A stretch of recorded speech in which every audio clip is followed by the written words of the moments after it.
ரிஷபராசிக்காரர்களுக்கு வருடம் முழுவதும் 11ஆம் இடத்துல சனி இருக்கிறது ஒரு கொடுப்பினை. 2025 விட 26 நல்லாயிருக்கும். 30 வருஷங்களுக்கு ஒரு முறை மட்டும்தான் இந்த 11ஆம் இடத்து சனி வருகிறார். அது இப்போது ரிஷபராசிக்காரர்களுக்கு வந்திருக்கிறார்.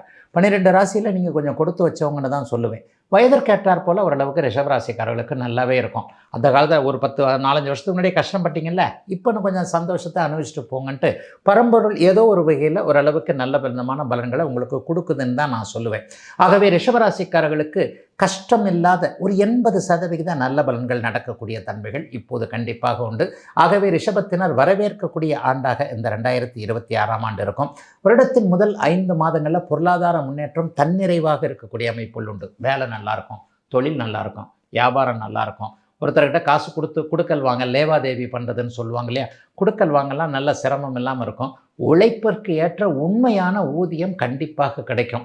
வருடத்தின் பிற்பகுதி 7 மாதங்கள் பார்த்தீங்கன்னா அவர் அப்படியே குரு பகவான் பணத்தை கொடுக்கக்கூடிய 2ஆம் இடத்தில் இருக்கக்கூடிய குரு பகவான் 3வது இடம் 4ஆம் இடத்துக்கு வர்றாரு.